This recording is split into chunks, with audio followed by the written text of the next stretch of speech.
Friends, welcome to Biology Made Easy.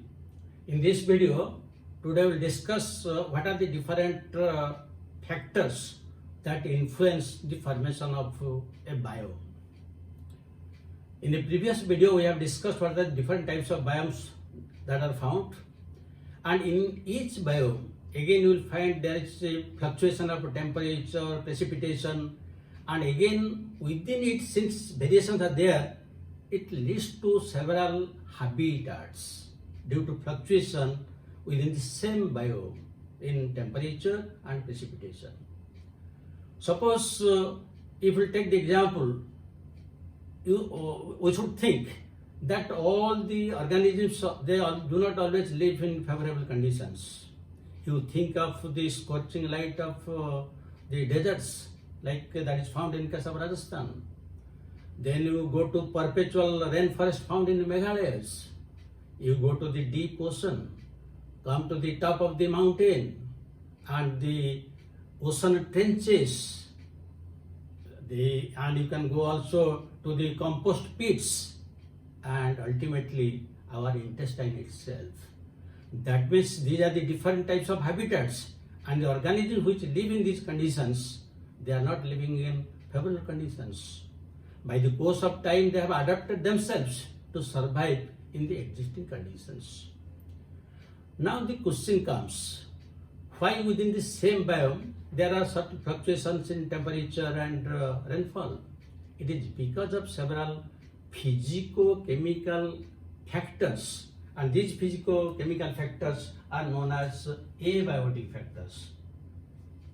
Abiotic factors means physico-chemical factors, and these usually include temperature, water, light, then it comes to the topography and also soil. These are the major factors, abiotic factors which influence. You will come to the biotic factors. Biotic factors means the living factors, they also influence. And under this, pathogens, parasites, predators, and competitors. So these are the different abiotic and biotic factors. They influence the local conditions of a particular biome, leading to different habitats. Now let us discuss one by one. First we will discuss about temperature. How the temperature is influencing the local habitats in a particular biome.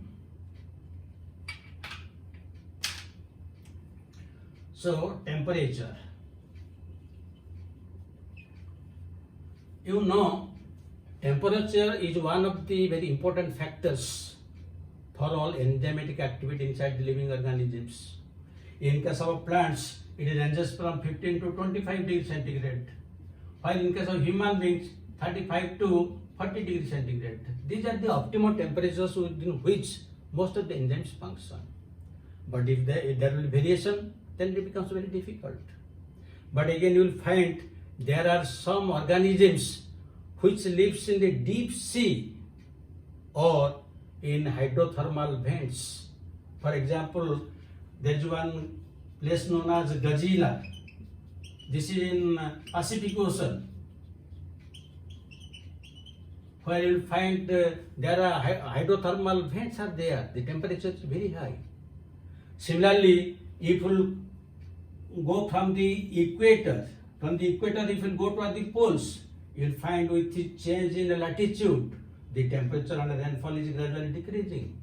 Similarly, if you go from the plains to the top of the mountains, the altitude will gradually go on increasing and the temperature will gradually go on decreasing.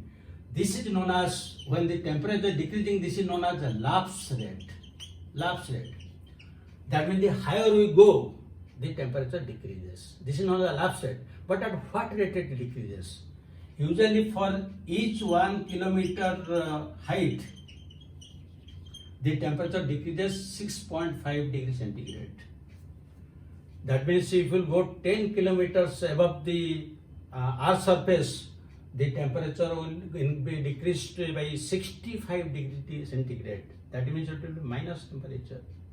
In that temperature, the international flights usually move. So this is how the temperature, it ranges in different parts of the world along with the change in the latitude and change with the altitude. And the different organisms which survive in those conditions, they adjust themselves to those environmental conditions. Now if we'll again see that how this temperature is influencing, there are some organisms which can tolerate a wide range of temperature. They are known as eurythermal. And there are some which can tolerate only very narrow range of temperature. They are known as stenothermal.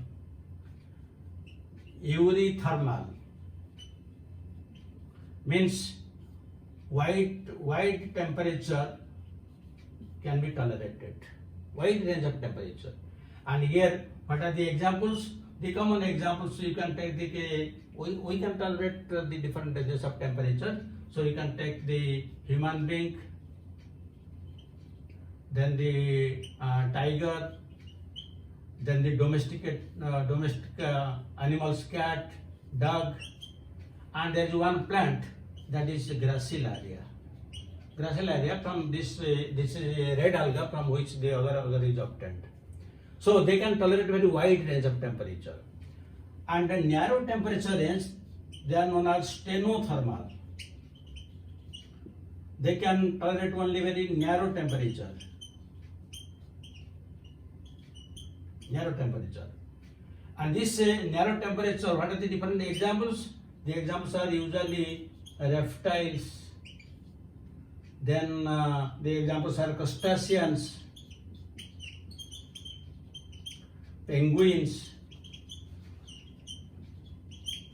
Then you can go for polar bear. Then coral reefs, coral reefs. These are the examples of this stenothermal. They can tolerate only a very narrow range of temperature. Similarly, if we will go for different temperature conditions that are found in this earth, again we will come across through different terms.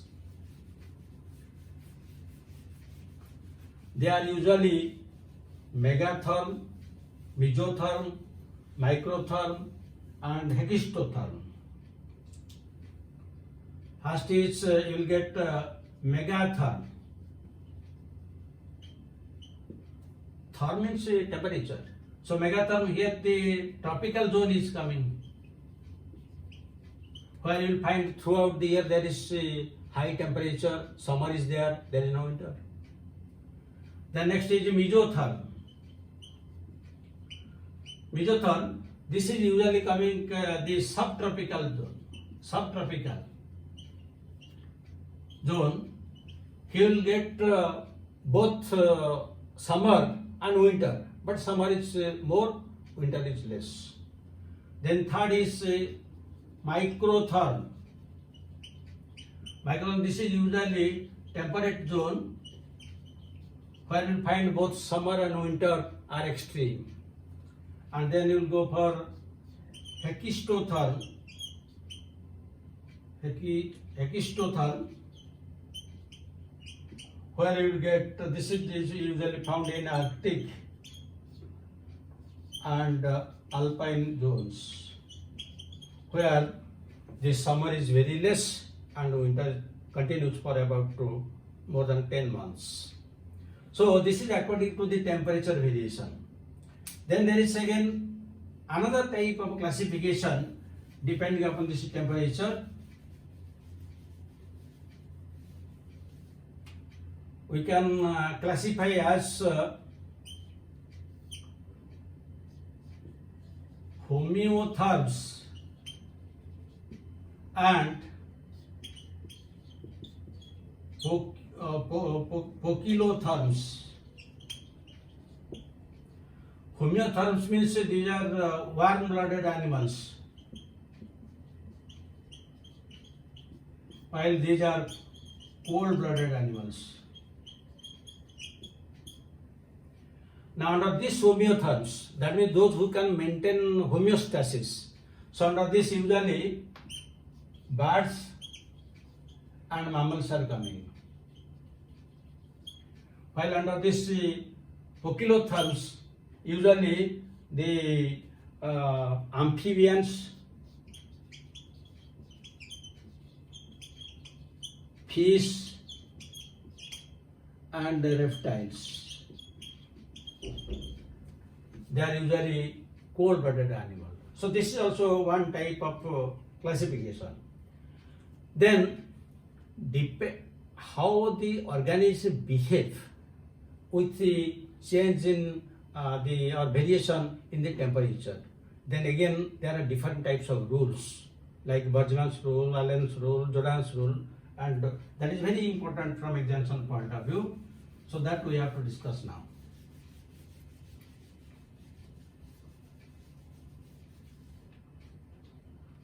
So first one we can discuss that is Bergman's rule.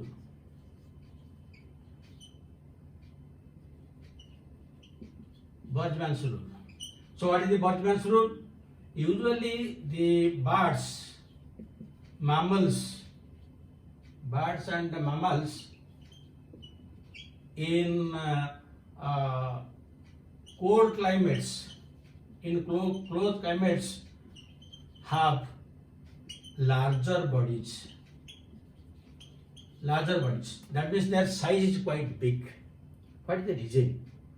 When the size becomes very big, the surface to volume ratio also increases. The surface volume ratio decreases with increase in size. That means they cannot precipitate most of the heat because they are living in cold climates. So that is known as Bergman's rule.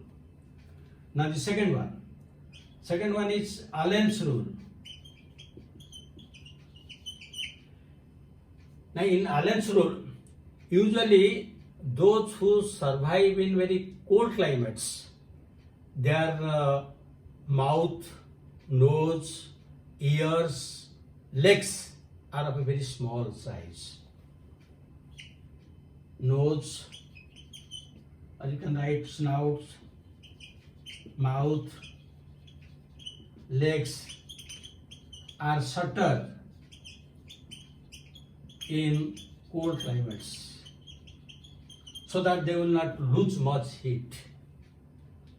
Then the third law.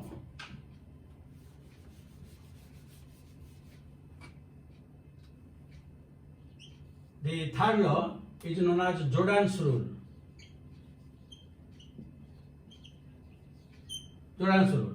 So according to this rule, in tropical areas, the fishes have higher vertebrates. The fishes which survive in a tropical area, they have higher vertebrates. That is Jordan's rule. And the fourth rule is, this is Bergman's rule.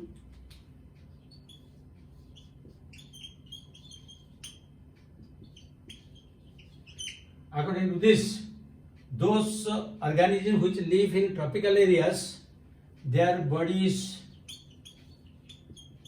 dark and highly pigmented because they live in tropical areas. So these are the four different rules. They are also very important from examination point of view.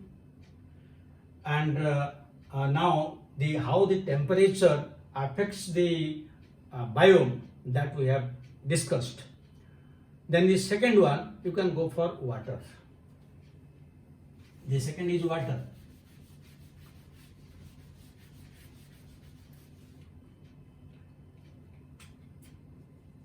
So water also plays very important role in biome, and depending upon the availability of water, the local conditions, the habitats change. Because water is one of the very essential things. It is required for photosynthesis, it is required for protoplasmic content, everything. And the life has been originated in water itself. That is the importance. But this water, what is the chemical constituent of water? What is the pH of water? That plays again very important role. Because some organisms, they can survive in acidic conditions, some in alkaline conditions, some in neutral conditions. That is important. And another important is salinity. Salinity. Salinity means how many grams of salt are present in 1000 cc of water. That is salinity. And salinity is less than 5 in inland water. Inland water means in the river, ponds, lakes. It ranges from 30 to 35 in sea, while it is more than 100, the salinity is more than 100, that means water is saturated with salts. It is found in hypersaline lagoons. And one of the examples of this hypersaline lagoons is a Dead Sea. This is a Dead Sea found in Pacific Ocean.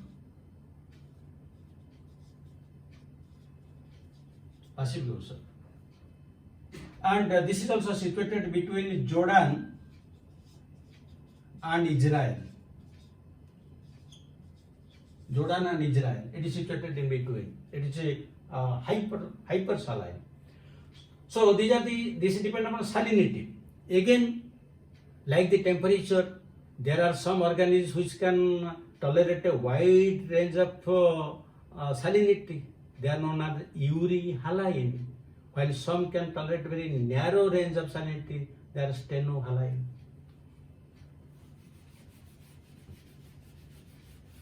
So what are the examples of euryhaline and stenohaline?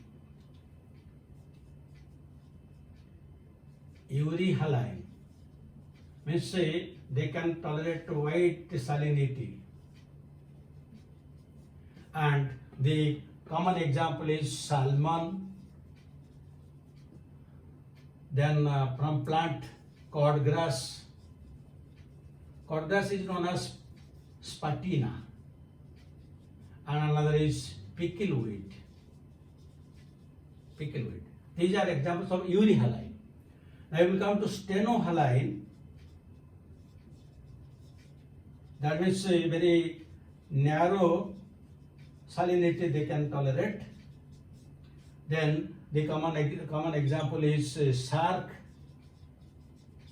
and also among plants, the mangrove plants. Mangrove plants found in the coastal area of West Bengal. So these are the different types of how water influences, how the salinity influences, how the pH influences. These are the different aspects. So now we have discussed two aspects of this abiotic. One is temperature, the other is water. Then light, soil, other things we'll discuss in next video. But before that, I will give you questions.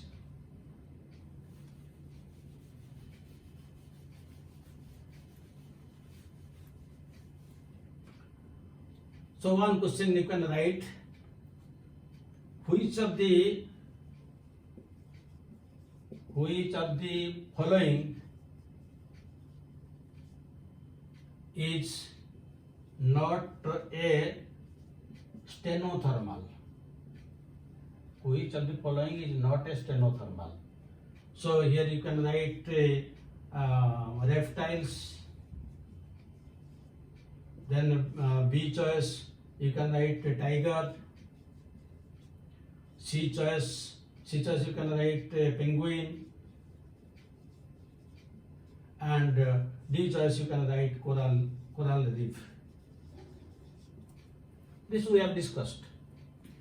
Then the second question: when tail, snout, ear, and the legs are smaller in size,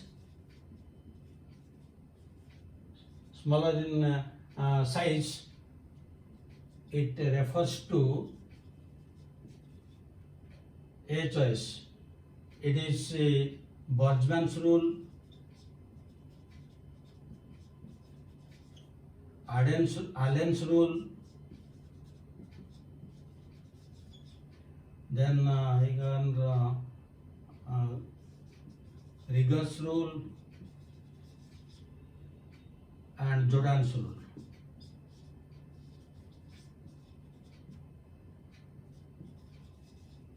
So all this we have discussed during our discussion.